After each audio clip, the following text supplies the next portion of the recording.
Bismillahirrahmanirrahim.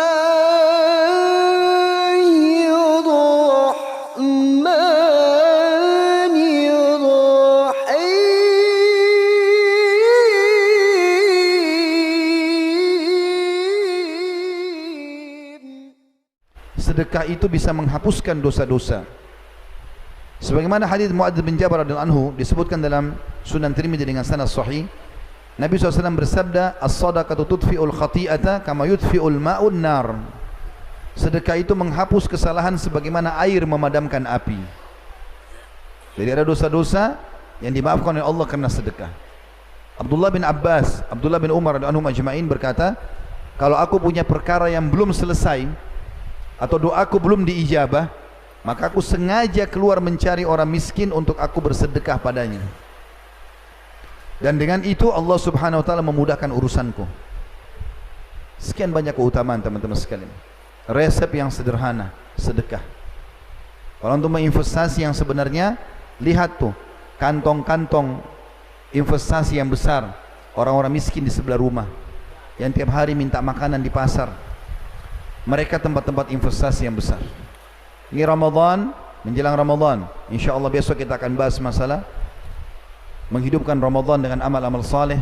Perbanyak sedekah, buka puasain orang. Tadi saya dengar ada penawaran untuk infak karpet masjid, untuk infak renovasi ini, untuk penyelesaian ini. Tadi ketua masjid sempat bilang sama saya, masjid ini kami bangun dengan swadaya masyarakat. Kesempatan teman-teman. Kata Nabi SAW, "Man bana masjidan lillahi banallahu lahu baitan fil jannah." Siapa yang membangun masjid untuk Allah di muka bumi, Allah akan bangunkan istana baginya di surga. Istana di surga. Maka ada sahabat mengatakan, ya Rasulullah, tidak semua orang bisa berinfak sebesar itu. Maksudnya bangun masjid itu besar biayanya. Kayak ini kalau tidak salah sudah berapa? 22 miliar apa tadi dikatakan. Tidak semua orang bisa infak itu. Apa kata Nabi SAW? Pahala itu, istana di surga, akan dikasih oleh Allah walaupun orang membangun masjid di muka bumi, berinfak buat masjid hanya seperti sarang burung. Artinya kalau kita berinfak hanya bisa 10.000 rupiah, lalu digabungkan dengan uang-uang yang lain, dicampur jadi semen, jadi batu, kita juga dapat istana di surga. Dan Allah Maha Adil. Ini kalimat penutup saya. Allah Subhanahu wa taala Maha Adil teman-teman sekalian. Allah menilai sesuai dengan niat dan upaya kita.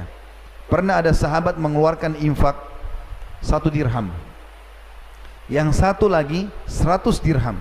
Beda jauh ini, 1 dengan 100. Maka Nabi SAW mengatakan, Allahu Akbar, Allah Maha Besar, 1 dirham mengalahkan 100 dirham. Artinya ini pahalanya lebih besar. Dengan suara keras. Maka sahabat ini mengatakan, ya Rasulullah, bagaimana kami memahami itu?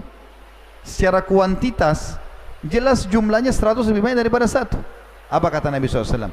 Karena yang berinfak, bersedekah 1 dirham tidak punya kecuali itu, maka Allah nilai dia bersedekah seluruh hartanya. Sementara yang berinfak 100 dirham punya banyak uang, sehingga 100 dirham itu dikecil. Antum cuma punya uang 10.000 di kantong, nggak ada uang lagi. Antum infakkan, Allah nilai antum berinfak seluruh harta. Ada orang mungkin berinfak 100 juta, tapi uangnya 20 miliar. 100 juta jadi kecil nilainya. Maka Allah dengan kemahaadilannya menilai seperti itu, dan akan membalas sesuai dengan kadar perbuatan kita. Oleh karena itu teman-teman, kaya itu diraih dengan sedekah. Allahu alam. Ini bahasan kita, semoga Allah SWT menjadikan kita mengamalkan dan bukan cuma mengucapkan.